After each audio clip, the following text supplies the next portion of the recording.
Olá a todos, as cidades, né, que a gente atende, cidades aí que querem conhecer um pouquinho mais de governança colaborativa. Hoje nós estamos aí com o prefeito Silvio Barros, que é uma situação bem especial, porque além de prefeito, ele também é consultor de longa data em governança colaborativa. E o nosso propósito hoje é conhecer um pouquinho e entender, né, do nosso mestre aqui, como é que o poder público pode se relacionar com as governanças colaborativas, né, e o seu papel. Tá? Silvio Barros é maringaense, engenheiro civil, já foi prefeito de Maringá desde 2005 até 2012, 2 gestões. Depois aí uma longa carreira como consultor em gestão pública, sustentabilidade, turismo e governança colaborativa. Agora, nas eleições municipais de 2024, eleito prefeito de Maringá, cargo que ele está exercendo hoje. Ok? Silvio, muito obrigada pela entrevista. Eu tenho certeza que muito irá contribuir para as cidades que já estão caminhando, para muitos prefeitos, né, principalmente, que estão chegando, né, mandatos novos, e às vezes tem dúvidas, né, com a governança já instalada na cidade, como é que se relaciona, né, como é que pode não só propor, mas também demandar da governança. Eu acho que o Silvio tem essa experiência muito bem consolidada, então acho que essa conversa vai ser muito válida. Então, Silvio, só agradecer e vamos lá com algumas perguntas aí, né? Vamos lá. Silvio, primeiramente eu queria que você falasse assim, qual é a importância da governança colaborativa para as cidades, de maneira geral? E como eu sei que o CODEM de Maringá o ano que vem faz 30 anos e eu sei que boa parte dela você se relacionou enquanto prefeito e outras partes como conselheiro. Então acho que você tem experiência, um histórico aí muito longo, né? Então se você pudesse falar para as cidades qual a importância, né, de uma governança colaborativa para as cidades e para as regiões, né? Bom, vamos fazer isso bem simples. Quem não sabe para onde vai não chega em lugar nenhum. Isso se aplica a CPF, CNPJ, mas também se aplica para cidades. Se a cidade não sabe para onde está indo, então não vai chegar. E o pior é que a cada 4 anos, quando troca o governo, pode tomar um rumo diferente. Isto é muito ruim para o setor privado, principalmente, porque o setor privado precisa fazer planejamento estratégico de longo prazo para o desenvolvimento do seu negócio e a manutenção, a perenização do seu negócio. E se o poder público segue num rumo contrário, pode complicar e comprometer os planos que as empresas fazem. A sociedade civil organizada, através das suas entidades, ela também faz planejamento estratégico. Hoje, uma associação comercial que tem X associados, ela quer, daqui a alguns anos, ter X mais alguma coisa. Ela quer dobrar o seu número de associados e ter mais força para defender a classe, para buscar soluções, buscar investimentos que possam fortalecer o negócio que ela representa. Isso se aplica a todos, né? Todas as entidades de classe. Então, é preciso fazer esse processo de planejamento. Mas prefeitura, de modo geral, trabalha de 4 em 4 anos. O prefeito não consegue se eleger se ele for conversar com o eleitor sobre o que vai acontecer daqui 10 ou 20 anos. Porque o eleitor quer saber, ele quer resolver o problema que ele tem agora. Mas se ninguém na cidade planejar 10 ou 20 anos na frente, a cidade vai ficar batendo cabeça. Não consegue convergir os esforços, as energias e os investimentos do setor público, setor privado, setor do terceiro setor, na mesma direção. Então, esse mecanismo de governança colaborativa é justamente quem faz esse planejamento estratégico de longo prazo. É quem junta as cabeças de todo mundo e o esforço e a responsabilidade do setor público para que a gente possa fazer com que a cidade ande sempre para frente, em vez de ficar em alguns momentos evoluindo em algumas coisas e depois involuindo nas mesmas coisas. Então, isso faz muita diferença. Maringá conquistou um espaço importante hoje no cenário nacional, como uma das melhores cidades do Brasil para se viver, porque a gente planejou isso com antecedência. Nós primeiro planejamos Maringá 20 anos na frente, depois atualizamos esse planejamento. Hoje nós estamos planejando Maringá para 2047, quando a cidade vai completar 100 anos. Mas alguém tem que fazer isso. Quem faz isso é essa governança colaborativa. E Silvio, qual é o papel, né, do Poder Executivo na governança colaborativa? Né? Como que ele se posiciona e como ele pode se beneficiar, né, de uma sociedade civil organizada? Eu diria que pela experiência de gestor, o poder público é o maior beneficiário desse processo. Porque a gente tem uma contribuição voluntária, gratuita, das melhores cabeças da cidade, de pessoas que estão dispostas a contribuir com o coletivo mais do que com o individual, porque nenhuma proposta de uma governança colaborativa vai ser aprovada e levada adiante se não tiver consenso. Portanto, ela tem que ser legítima e coletiva. E isso chega no poder público como um planejamento estratégico já pronto, daquilo que está focado nas vocações do município, que está focado nos diferenciais de competitividade que a cidade tem.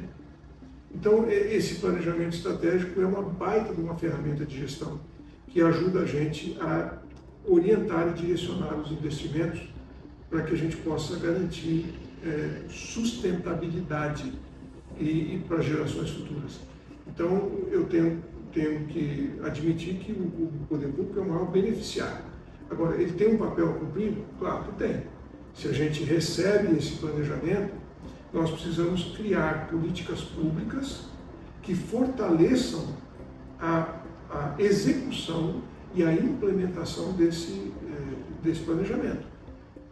A gente tem que tomar decisões hoje que estejam convergentes com aquilo que foi proposto, para que a gente possa lá na frente colher o fruto. Gente, essa lei ninguém muda. Você colhe aquilo que você planta. Se você não planta, você não vai colher. E se você plantar errado, infelizmente, vai colher o resultado que plantou. O planejamento estratégico de longo prazo da governança colaborativa nos ajuda a plantar a coisa certa, na hora certa, para poder colher lá na frente. Então, temos responsabilidades compartilhadas e temos também benefícios compartilhados.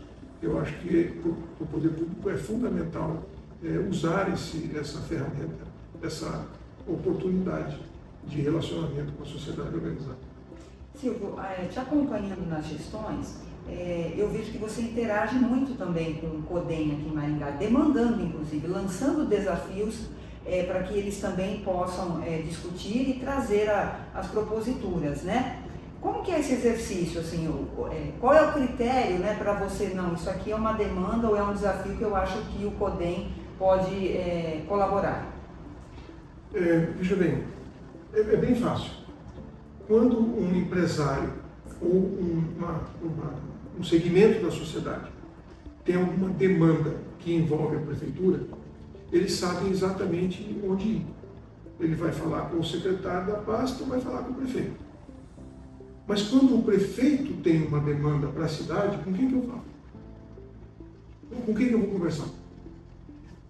Na maioria das vezes, não existe um interlocutor do lado da sociedade que seja legitimamente representativo para ter esse diálogo. Então, se eu pretendo fazer alguma coisa na cidade, vai ter impactos positivos e negativos, a gente sempre propõe para aquilo que é mais positivo do que negativo, o saldo tem que ser sempre positivo, mas com quem que eu valido a ideia? A gente não tem com quem interagir. A governança colaborativa, no nosso caso aqui em Maringá, é o interlocutor com o qual eu posso discutir coisas que são de interesse da sociedade e que não necessariamente a prefeitura tem todos os recursos humanos, financeiros e intelectuais para solucionar. Nessa gestão agora, no primeiro mês de gestão, na primeira reunião com o CODEM, eu apresentei uma demanda. A gente percebeu que o número de crianças com transtorno do espectro autista na cidade está crescendo de forma exponencial. É uma curva assim muito acentuada. A prefeitura não tem perna para atender tudo isso. Nós não damos conta. Mas essas famílias precisam de uma resposta. tecnicamente falando, como é que a gente resolve isso? Eu pedi que o Conselho, que é a governança colaborativa, tratasse disso com todo mundo que está envolvido nesse setor, a área da educação, a área da saúde, os planos de saúde que hoje são obrigados pela OMS a prestar esse tipo de serviço, enfim, os profissionais, psicólogos, psiquiatras que trabalham com essas pessoas, eles juntaram mais de 60 pessoas que estão envolvidas diretamente nesse setor e durante 6 meses trabalharam na elaboração de um plano de gestão para os meus 4 anos de governo, com mais de 50 propostas que têm muito fundamento. Elas têm muita lógica, elas saíram de quem entende do assunto. E agora as minhas secretarias podem, em cima desse plano, saber o que cada um vai fazer. A gente pode criar políticas públicas para resolver um problema que está crescendo, ele vai aumentar cada vez mais e a sociedade precisa de uma resposta. Esse é o tipo de parceria que a gente pode fazer. Essa foi uma das demandas que eu fiz. Mas existem outras, né? Existem outras oportunidades. Por exemplo, nós temos a necessidade aqui de duplicar um contorno na cidade, que a gente chama de contorno sul, e é uma obra complexa, são 12 quilômetros de uma rua que é usada por tráfego pesado de toda a região do Paraná, não de Maringá. São caminhões, bitrens com 40, 50 toneladas que passam nessa rua.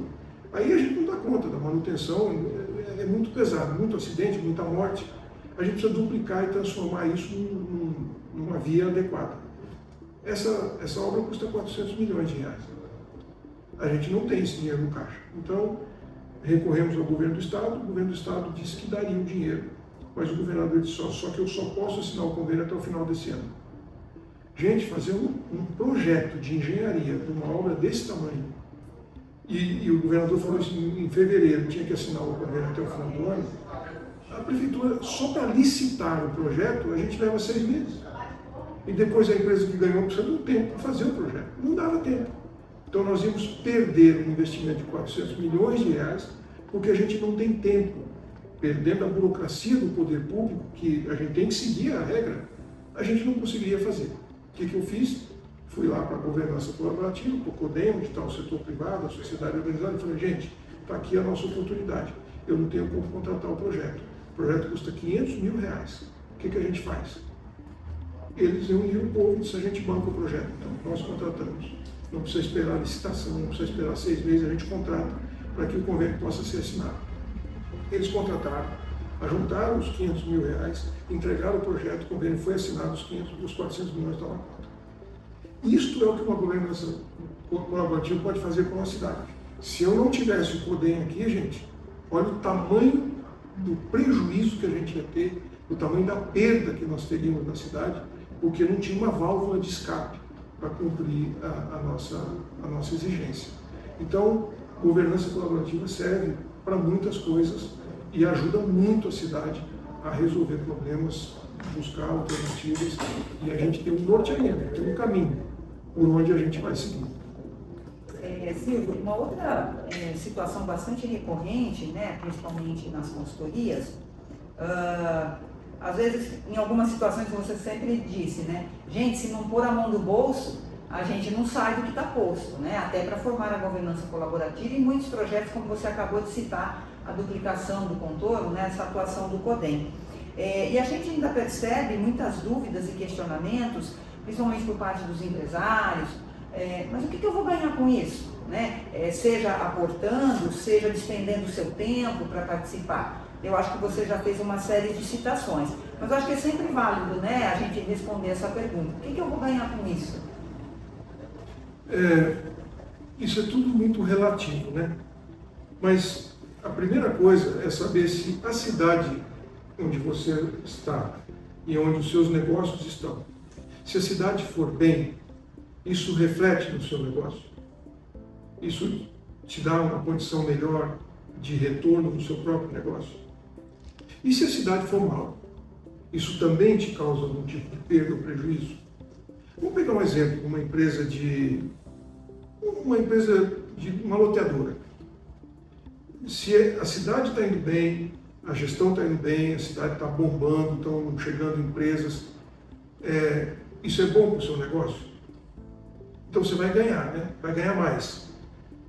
E se a cidade estiver indo mal, muita reclamação, insegurança, problema de assalto, os buracos na rua, a educação está ruim, os índices estão péssimos, o atendimento da saúde é uma porcaria.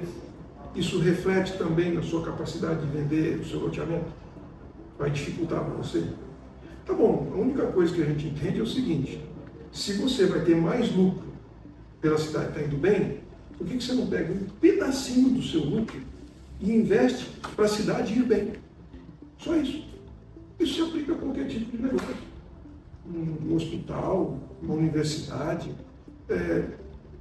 Quem é que vai querer estudar numa cidade, numa boa universidade, onde o cara vai ser roubado, o celular dele, entre a casa dele e a aula da faculdade, ele vai perder o celular, pode ter um monte de problemas, se ele tiver carro, vai parar num buraco, vai quebrar o carro. A pessoa não vem, não precisa estudar, vai estudar em outro lugar. Se a cidade estiver muito boa, for uma das melhores cidades do Brasil para se viver, está florida, está bem organizada, mais gente quer vir estudar aqui. Então a universidade vai ganhar. Por que ela não pega um pouquinho desse ganho, então, e investe para a cidade, de fato, ser uma boa cidade? E essa é a lógica. É assim que funciona. Agora, se a pessoa só está pensando o que eu vou ganhar, e se eu vou botar lá, mas eu quero o retorno, e não consegue pensar no coletivo, não consegue visualizar esse aspecto mais holístico do processo, então aí realmente acho que você não vai participar da governança colaborativa. Você não tem perfil para fazer parte de um projeto que é muito maior do que o interesse individual de cada um. A gente pode ganhar sim, investindo no coletivo, a gente pode ter retorno, mas aí precisa de uma cabeça diferente, precisa ter um pouco mais de altruísmo, né? De envolvimento solidário com a comunidade onde a gente vive. Eu só posso dizer uma coisa para vocês: aqui em Maringá, quem investiu não se arrepende não. Aqui, quem participa dos projetos da governança colaborativa só está ganhando até agora. Olha, só mais duas perguntas, Silvio. Pela vivência que você tem, né, 30 anos de CODEM e também consultor tantos anos que foi, os cuidados, né, que a gente tem que tomar não só na implantação, mas também na consolidação de uma governança colaborativa. Quais são os tropeços, né, que a gente tem que cuidar e estar atento? Primeira coisa, a governança colaborativa tem que funcionar bem. E ela só funciona bem se ela for profissionalizada. Se tiver gente dedicada a trabalhar período integral neste projeto. Profissionais contratados. Mas não é voluntário? Sim. As pessoas que participam da governança colaborativa são voluntários.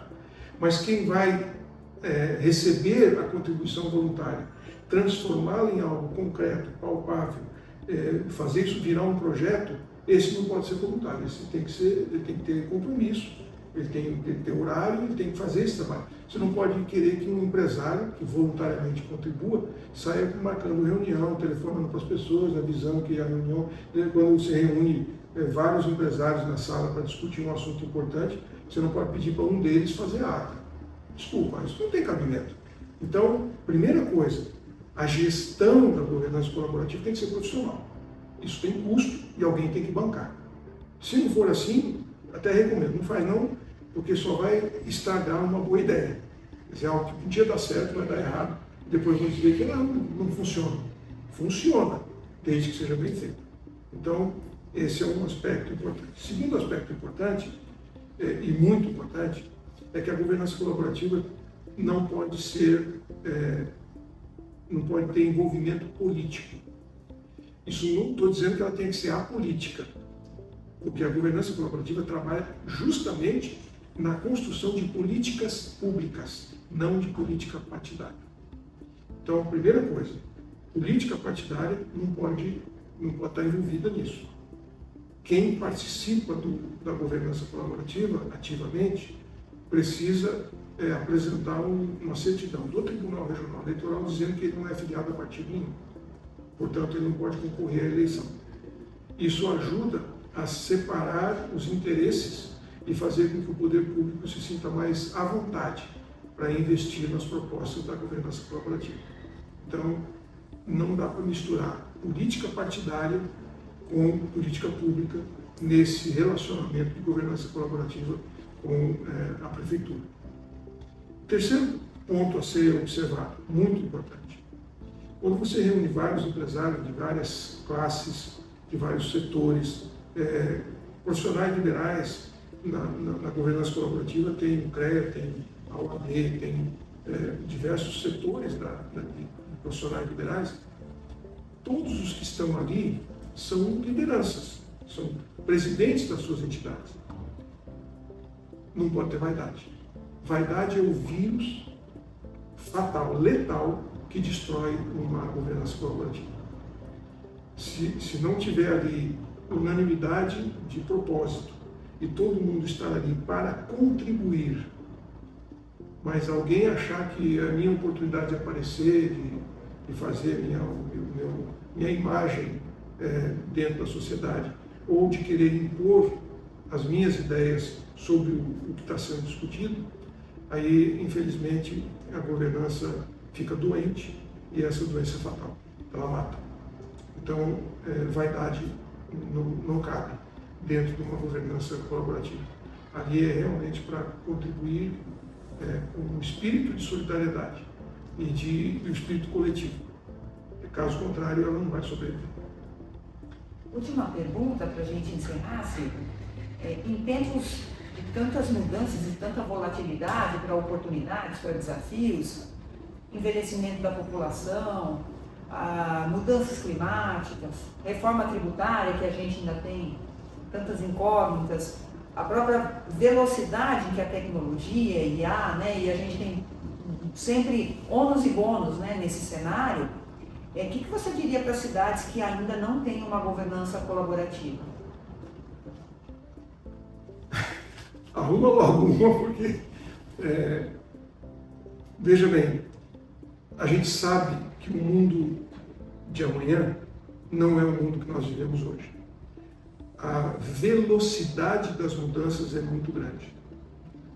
Você tem dúvida que as catástrofes climáticas vão se intensificar e vão se tornar cada vez mais frequentes, que vão de alguma forma atingir a sua cidade? Isso vai acontecer no futuro, mas a gente está plantando agora a semente que vai proteger a cidade disso. A gente sabe que a reforma tributária já está aprovada e que ao longo do tempo ela muda radicalmente a maneira como o município recebe as suas receitas. A sua cidade vai perder ou vai ganhar? Como você sabe? E como que a cidade está se preparando para redirecionar sua matriz econômica para que ela possa ganhar mais do que vai perder?